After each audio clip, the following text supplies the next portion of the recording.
বিশ্বকাপের সেমিফাইনালের মতো গুরুত্বপূর্ণ ম্যাচে জয়সূচক গোল করবেন, এরপর তার গোলেই ফাইনালে উঠবে দল।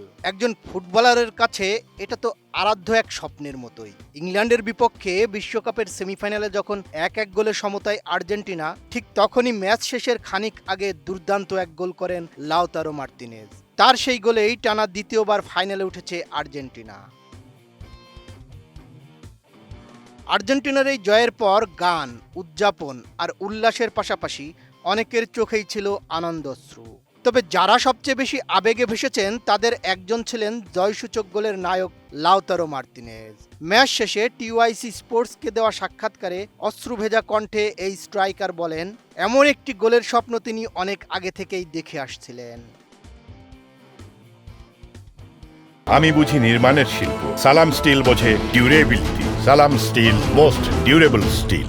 আবেগে কণ্ঠ রুদ্ধ হয়ে আসা মার্তিনেজ বলেন, সত্যি বলতে কি বলবো জানি না, অনুভূতিটা এতটাই গভীর। বাবা যখন আমার জন্য একজোড়া ফুটবল বুট কিনে দিয়েছিলেন, তখন থেকেই এমন একটা গোল করার স্বপ্ন দেখতাম। এরপর মায়ের কথা বলতে গিয়ে নিজেকে আর ধরে রাখতে পারেননি এই স্ট্রাইকার। কান্না জড়ানো কণ্ঠে তিনি বলেন, এই মুহূর্তটা আমার মায়ের জন্য। আমি যেদিন রেসিং ক্লাবে যোগ দিতে বাড়ি ছেড়েছিলাম, সেদিন থেকে আজ পর্যন্ত তিনি কখনো আমার বিছানা গোছানো বন্ধ করেননি। আমার কাছে সেটার মূল্য একটি গোল বা একটি ফাইনালের চেয়েও অনেক বেশি।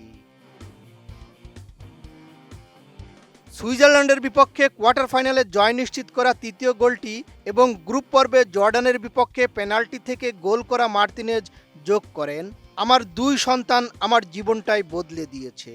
ওরা আসার পর আমি অনেক শান্ত হয়েছি। এখন আমি এসব মুহূর্ত উপভোগ করি।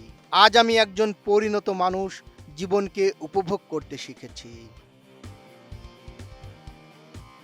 ইন্টার মিলানের এই স্ট্রাইকারের জন্য এটি আর 10টি বিশ্বকাপের মতো নয়।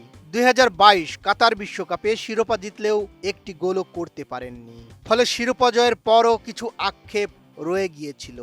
আর তাই এবারের বিশ্বকাপকে তিনি দেখছিলেন নিজেকে প্রমাণ করার মঞ্চ হিসেবে।